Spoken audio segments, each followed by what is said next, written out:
예수의 삶으로 나를 성찰하다라는 제목을 함께 은혜를 나누기로 합니다. 여러분 요즘에 이런 말 들어보셨나요? 뇌가 쉴 시간이 없다. 그렇죠? 뇌가 쉬는 시간이 없다라는 거예요. 왜 뇌가 쉴 시간이 없을까요? 그것은 우리 손에 들려있는 이 스마트폰 때문이라는 거죠. 잠자기 전까지 들고 있는 게 스마트폰이죠. 손에서 놓지 못하는 거. 그리고 아침 일찍 일어나자마자 제일 먼저 찾는 게 또 뭘까요? 스마트폰이에요. 그래서 그런 표현이 있었던 것 같아요. 요람에서 무덤까지라는 표현인데 제가 그 표현을 좀 스마트폰에 좀 접목시켜 봤어요. 우리는 요람에서 무덤까지 스마트폰을 쥐고 살다 죽는다. 그러다 보니까 뇌가 쉴 시간이 없는 거 끊임없이 계속 확인해야 되고 뭘 봐야 되고.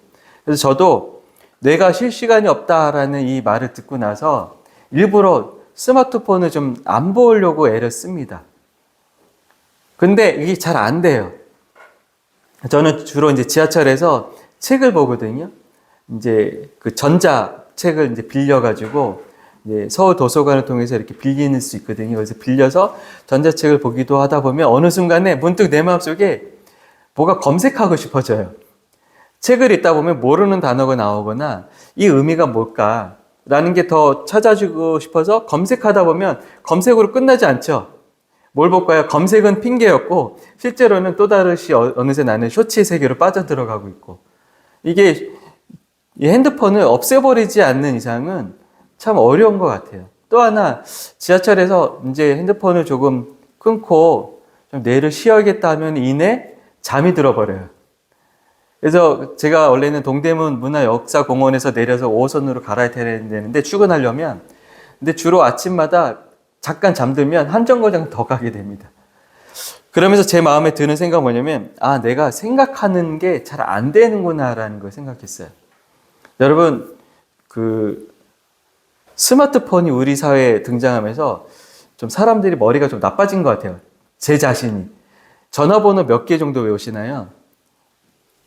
예전에는 막 친구네 집에 전화할 때 단축 다이얼이라는 게 없었어요. 그냥 몇 번 따다다닥 하고 막 전화하고 서로 물어봤죠. 그 집 전화번호 뭐지? 그러면 다 외워서 있죠. 근데 요즘에 갑자기 어디 관공서 가서 고객님의 전화번호 쓰세요. 내 전화번호도 갑자기 생각이 안 나요. 뭐였지 하면서 다시 내 전화번호를 찾아보기도 하고. 이제는 어떤 암기력이나 이런 거 떨어질 뿐만 아니라 굉장히 많은 것을 좀 깊이 생각하는 훈련이 잘 안 되는 것 같아요. 여러분, 우리는 계속해서 무엇인가를 끊임없이 보다 보니까 하루를 돌아보고 내 감정을 이해하고 내 자신을 객관적으로 살펴보는 그런 시간이 없어지고 계속해서 새로운 정보가 무엇이 있을까?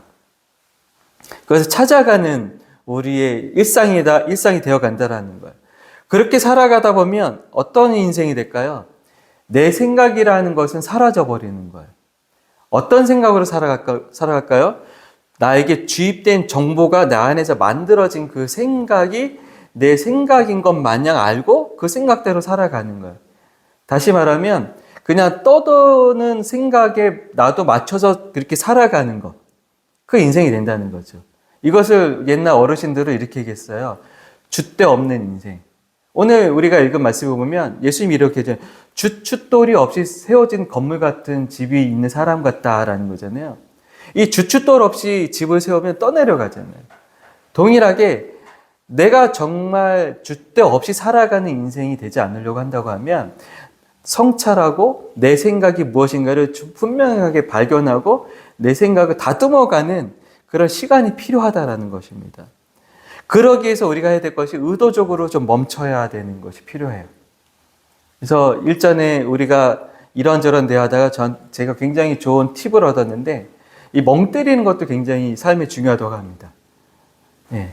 그러니까 좀 일상에 있어서 한 5분 정도, 한 1분 정도 사람들 앞에서 멍 때리면 안 될 것 같아요. 야, 너 지금 멍 때리냐 이럴 수 있으니까 화장실이나 좀 혼자 있어도 되는 시간에서 하늘을 좀 망연히 본다든가 좀 뇌를 쉬게 하는 시간이 좀 필요하고 또 하나 가만히 있으면서 내 안에 있는 생각이 무엇인가를 점검해보는 그런 시간이 필요하다는 거예요.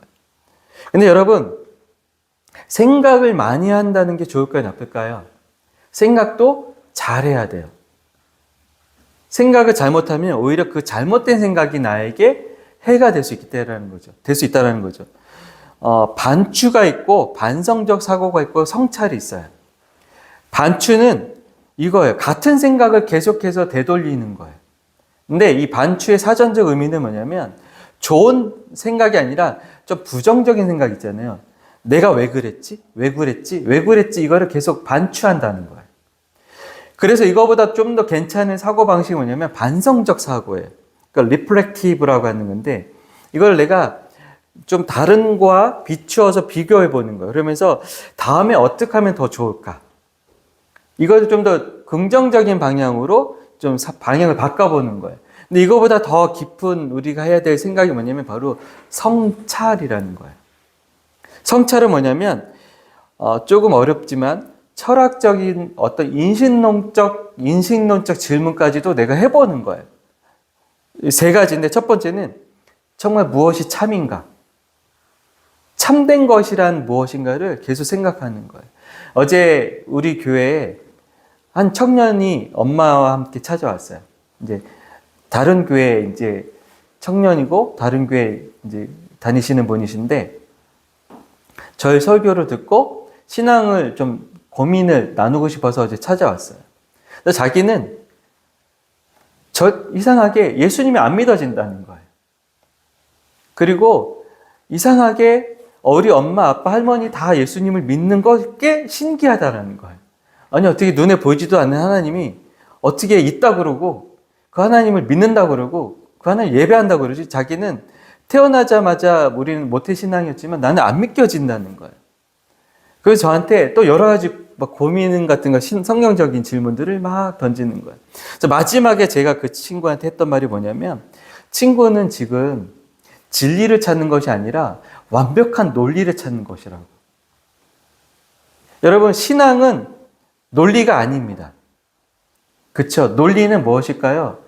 과학이에요. 기승전결이 딱딱 맞아 떨어지는 거. 인과응보처럼 원인과 결과가 딱딱 맞아 떨어지는 거. 그런 게 바로 논리잖아요. 정반합. 근데 진리는 뭘까요? 그런 정반합이 있지만 그걸 넘어서는 우리가 이해할 수 없는 신비라고 하는 영역까지 포함된 게 바로 진리예요. 근데 논리라는 거는 시대에 따라서 어떤 흐름에 따라서 논리는 바뀌죠. 근데 진리는 시대나 흐름에 따라서 바뀌는 논리가 아니에요. 우리가 2000년 기독교 역사 또 그 이전의 모든 인류의 역사 속에서도 계속해서 예수 그리스도라고 하는 그 진리는 바뀌지 않는다 라는 게 진리예요. 그래서 그 친구한테 했던 말이 뭐냐면 성찰했으면 좋겠다. 논리를 찾으려 하기보다는 진리를 찾는 것. 그래서 진리를 알지니 진리가 너희를 자유케 하리라고 하는 그 말씀대로 정말 자유함이 무엇인지를 발견하는 그 여정이 되었으면 좋겠다. 성찰이라는 것은 무엇일까요? 내가 계속해서 무엇이 참인가를 고민해 가보는 거예요. 두 번째는 나는 어떤 사람인가를 고민하는 게 바로 성찰입니다. 마지막 세 번째는 그러면 나는 어떻게 살아가야 하는가? 여러분 혹시 저의 설교의 패턴을 발견하셨나요? 저의 설교의 패턴에 있어서 핵심적인 것은 뭐냐면 이거. 그러면 우리는 어떻게 살아야 하는 것이 맞을까? 그러면 우리는 어떤 사람이 되어야 하겠느냐라는 게 핵심이에요. 예수를 믿었어요. 은혜를 받았어요. 하나님 우리 삶 가운데 역사하신 날 알아요. 그러면 그런 은혜와 그런 사실과 그런 진리를 아는 사람으로서 나는 어떤 사람으로 살아가야 하느냐가 신앙의 정말 중요한 키워드라는 거예요. 저는 종종 이런 생각이 듭니다.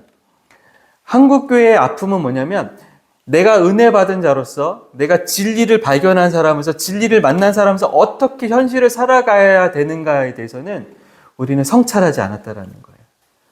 무엇을 계속 우리는 추구했을까요? 그 은혜 받는 것.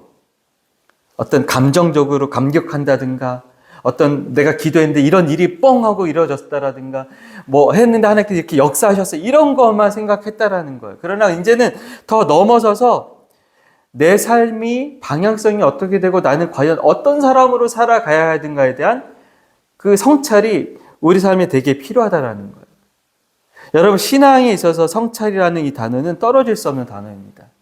성찰이 왜 필요할까요? 그것은 신앙은 단순히 믿습니다라고 고백하는 게 아니에요. 신앙은 뭘까요? 하나님 앞에서 실제로 내가 살아가는 게 신앙이에요. 그래서 신앙이라는 것은 명사가 아닙니다. 신앙은 뭘까요? 동사예요.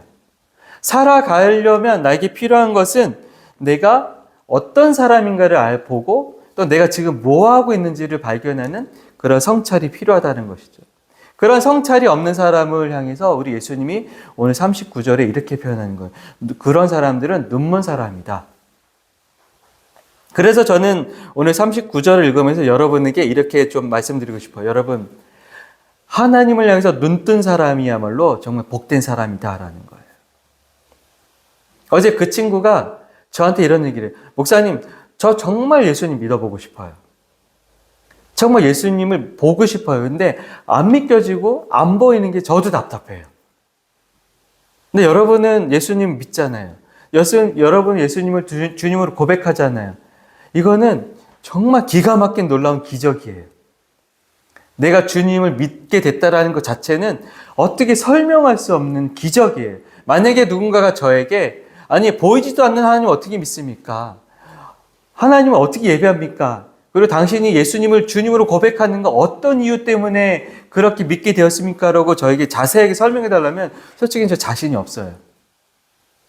여러분, 기적은 설명할 수 없어서 기적이에요. 그죠? 내가 예수를 믿게 된 건, 내가 예수님을 향해서 눈을 뜨게 되고 하나님 나라를 자꾸 보게 되는 이유는 잘 모르겠어요. 그러나 눈을 뜨게 돼버린 거예요.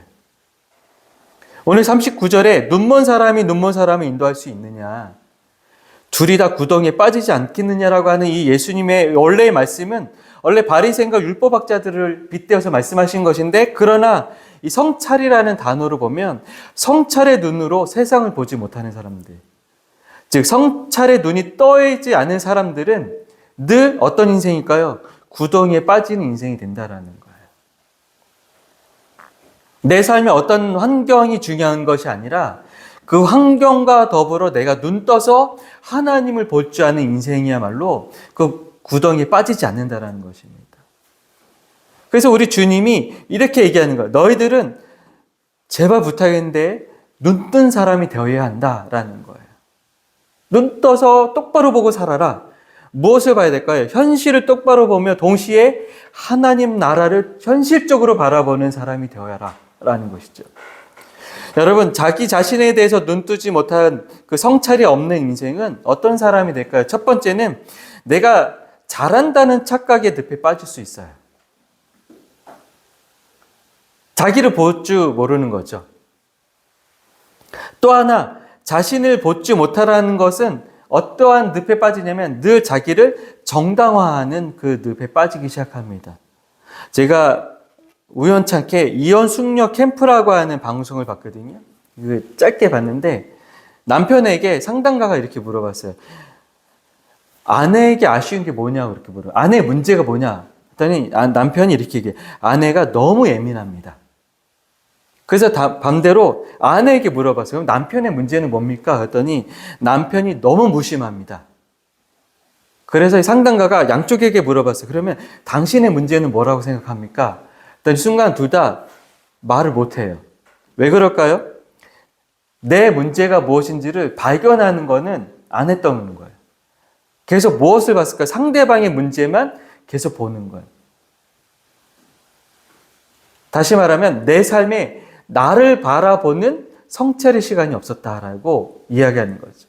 오늘 예수님이 얘기하시는 거잖아요. 너는 어떻게 다른 사람의 눈에 있는 그 눈곱만큼 같은 그거는 자세히 보면서 너의 안에 있는 그 지저분한 것은 더 못 보냐? 다시 말하면 왜 너는 너를 보는 시간을 갖지 않았느냐라는 거예요.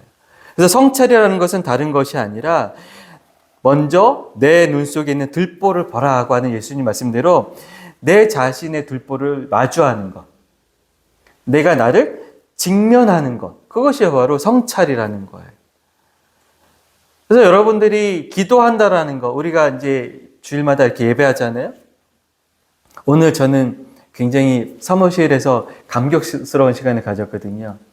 우리 여러분들이 이제 11시 예배에 딱 오셔서 차분하게 딱 앉아서 이 반주와 함께, 음악과 함께 그렇게 혼자 생각했어요. 분명히 깊은 성찰의 시간을 갖고 계시겠구나 라는 생각을 했어요. 이 사무실에서. 그래 딱 나와서 정돈되고 차분하게 예배를 드릴 때 제 마음이 참 감사했거든요. 저는 여러분들이 주일에 한 10분 정도 일찍 와줬으면 하는 마음은 다른 것이 아니라 일찍 한 10분 정도 와서 그 10분의 성찰의 시간, 한 주간 내가 어떻게 살았고 내가 어떤 말을 했으며 내가 어떻게 행동했고 나는 왜 이런 생각을 자꾸 하고 있는지, 그래서 내가 버려야 될 생각은 없는지, 내 안에 새롭게 받아들여야 될 하나님의 은혜로운 생각은 없는지, 그런 것들을 내가 좀 정리하는 시간. 그래서 예배하기 전에 마음이 어떤 광풍이 부는 마음밭이 아니라 이미 주님 앞에서 한번 차분하게 정돈된 그 시간 속에서 예배하는 것이 얼마나 아름다울까. 그것이 정말 좋은 거 아니겠어요? 그런 것처럼 우리 주님은 우리에게 이렇게 얘기하는 것입니다. 너의 마음의 들보가 무엇인지를 발견할 줄 아는 눈을 떠라라고 얘기하는 거예요. 그렇지 못하면 우리는 계속 어떤 사람이 될까요? 내 것을 보지 못하니까 남의 것을 보죠. 남의 것을 계속해서 흠잡는 사람이 되는 것입니다. 저 사람은 저래. 저 사람은 저게 문제야. 저 사람은 저게 문제야. 제가 예전에 그 성경 공부하다가도 깨달은 사실이 하나 있는데, 사람들이 설교를 어떤 마음으로 듣는가 이런 생각을 해봤더니 그 말씀이 나를 성찰해주는 말씀으로 듣기보다는 이런 생각한다는 거. 이 말씀 누가 들어야 되는데 하필이면 오늘 또 그 사람 안 왔어, 이런 생각한다는 거야. 그럴 필요가 없어요. 여러분, 우리가 예배한다는 건 또 뭘까요? 예배하면서 주님 앞에서 나를 바라보는 것이고 주님의 시선으로 나를 또 보는 것이고, 또 말씀을 들을 때 그 말씀을 통해서 내 생각이 어떤 것인가를 성찰해 보는 거예요. 그러면서 끊임없이 해야 될 것이 뭐냐면 내가 내 자신의 삶을 반성해 가고 반추해 가고 무엇보다도 바꿔가는 것, 그것이 필요하다는 것입니다. 그러기 위해서 우리가 성찰에 있어서 필요한 게 있는데 기준이 필요합니다. 어떤 기준으로 성찰할 것인가라는 거예요. 여러분 한번 생각해 보십시오. 어떤 사람이 있는데 매일 밤 하루를 돌아보는 그런 성찰의 시간을 갖는 사람이에요.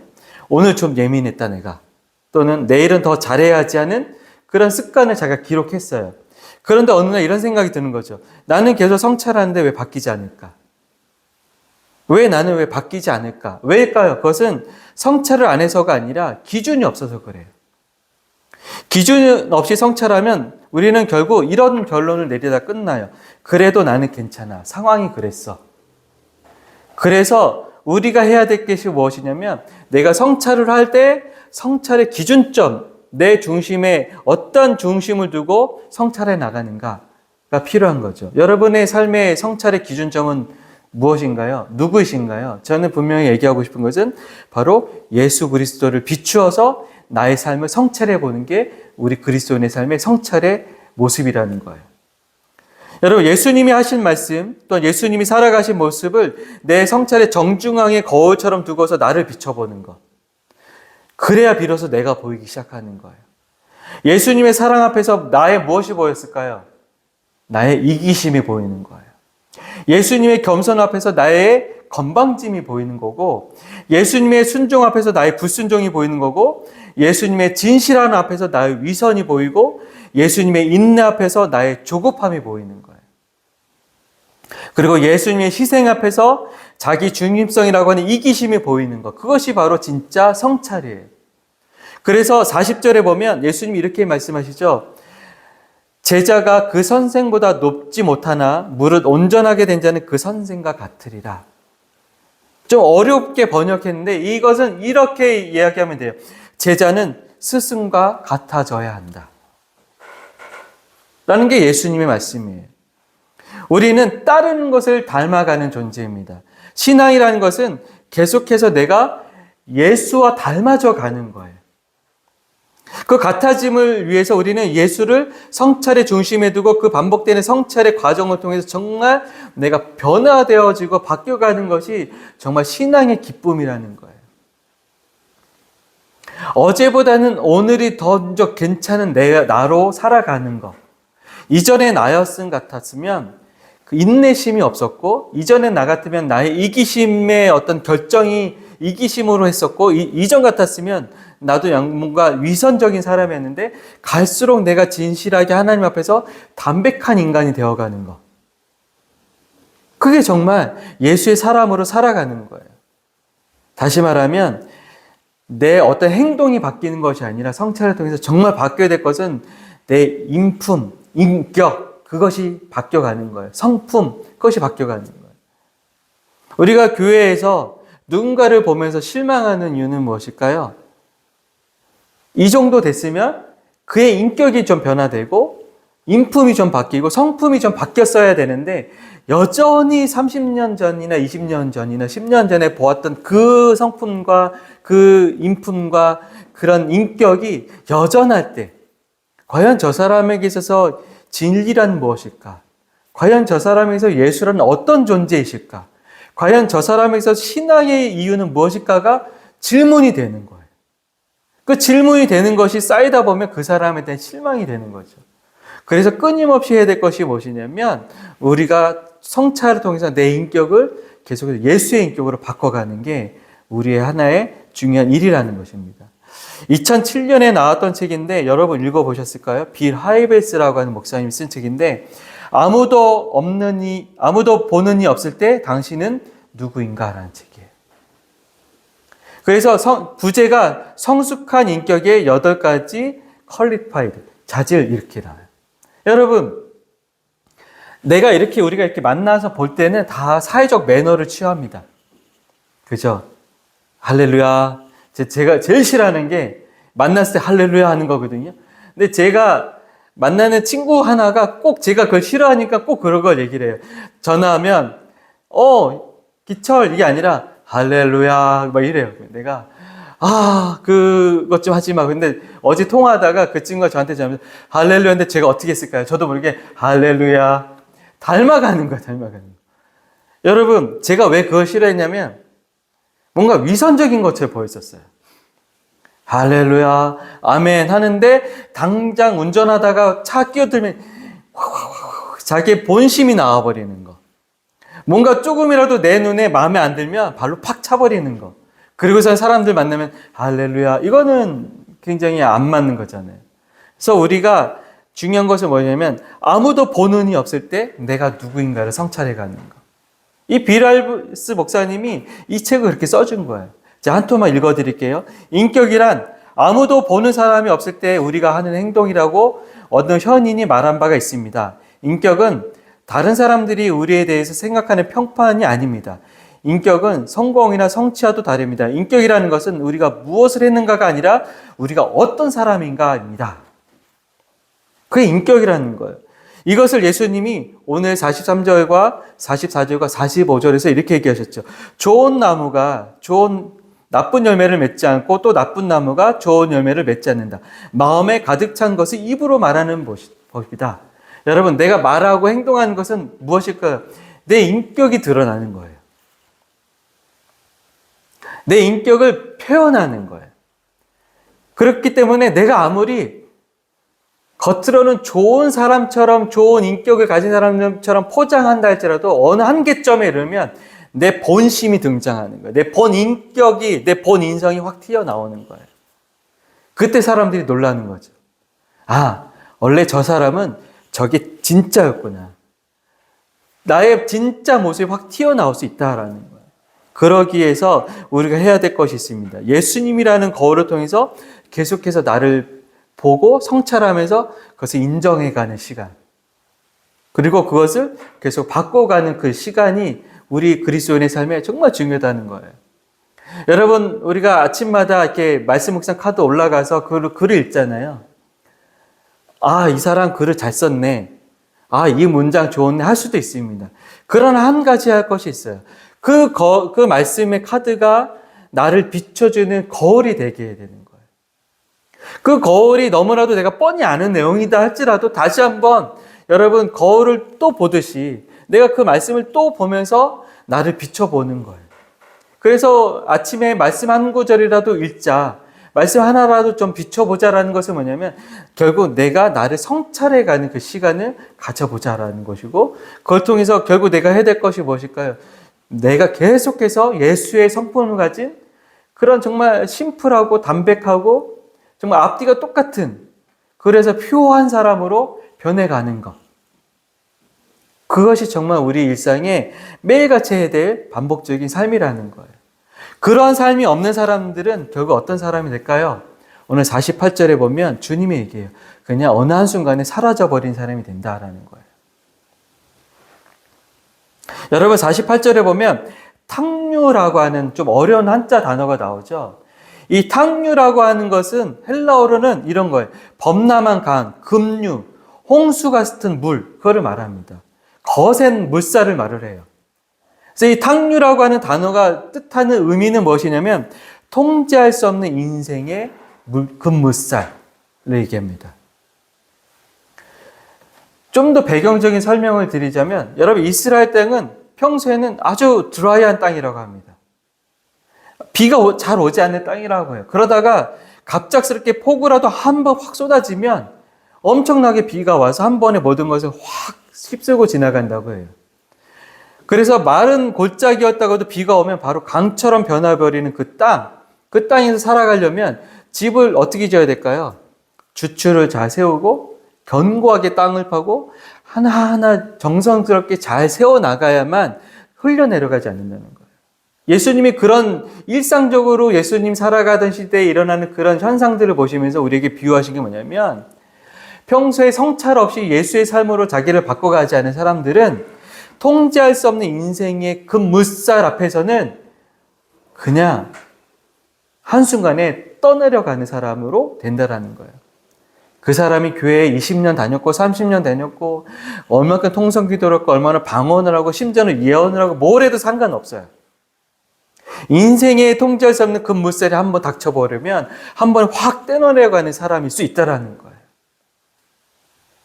그래서 집을 지을 때 최대한 깊이 파서 집에 기초를 넣는 것처럼 예수님의 삶과 말씀을 통한 성찰을 통해서 내 내면을 탄탄하고 질서 있게 계속해서 주님의 말씀으로 견고하게 만들어가는 사람, 그런 사람이 우리 삶이 필요하다라는 거예요. 그래서 주님이 또 한 번 얘기하시잖아요. 제발 부탁인데 나에게 주님 좀 하지 마라. 무엇을 하라고 하실까요? 실제로 내가 너의 삶의 주인이 되기를 원해라 라고 하는 거예요. 실제로. 여러분, 좋을 때는 내가 주님을 노래할 수 있습니다. 내 삶에 근심이 크게 없을 때는 내가 주님 앞에 나오는 거 아무 문제 없습니다. 그러나 내 인생에 통제할 수 없는 인생의 급류가 닥쳐오면 나는 뭐가 우선시가 될까요? 주님이 아니라 이 급류에서 살아남으려고 허우적거리는 내 자신과의 끊임없는 그 분투, 나의 믿음의 고백과 그럼에도 불구하고 신실하게 하나님을 바라보는 그 고백이라는 것은 내 마음에 없어요. 그냥 이 현상만 다 보인다라는 것이죠. 여러분, 예수의 삶으로 자신의 삶을 성찰해 나가지 않는 그 신앙은 지금 당장은 괜찮지만 그러나 통제할 수 없는 인생의 급류 앞에서는 무거품 같은 인생이 된다라는 것입니다. 따라서 매일의 성찰의 시간을 통해서 자신의 삶을 단단하게 다져가는 그 시간이 여러분의 일상에 매일매일 있기를 소망합니다. 그래서 탕류 속에서도 오히려 그 탕류를 타고 더 큰 세상으로 나아가는 사람, 그런 사람의 말로 성숙이 있는 신앙이고 바로 우리 그리치 교회가 꿈꾸는 신앙인들의 모습입니다. 여러분, 매일 한 말씀이라도 좋습니다. 매일 한 구절이라도 좋습니다. 그 한 말씀, 한 구절을 통해서 현재의 나를 좀 바라보셨으면 좋겠어요. 그래서 내가 게으른 것은 없는가? 내가 좀 나태한 것은 없는가? 내가 너무 나를 객관화하기보다는 주관화해서 결국 그래, 괜찮아. 이럴 정도면 나도 한 만큼 한 거야 라고 하는 자기 타당성에 빠지는 건 아닌가? 라고 하는 그 자기 스스로 빠져드는 그 구덩이에 빠져드는 그런 눈먼 사람 같은 사람이 되는 것이 아니라 때로는 말씀 앞에 눈이 번쩍 뜨여서 그래, 내가 눈을 뜨고 정신 똑똑히 차리고 잠에서 깨어서 다시 한번 주님과 함께 살아가야겠구나 하는 그런 각성이 있는 그런 시간, 그런 성찰의 여정이 바로 여러분의 있기를 소망합니다. 이 시간 우리 오늘 들으신 말씀을 기억하고 또 오늘 함께 읽은 본문의 말씀 속에서 여러분 정말 붙잡고 싶은 말씀, 또 그 말씀 가운데 나를 다시 일깨워주는 말씀이 있다면 그 말씀과 더불어 내가 눈뜬 자로 살아가기를 원합니다라는 그런 거듭의 기도를 드리는 시간 갖도록 하겠습니다.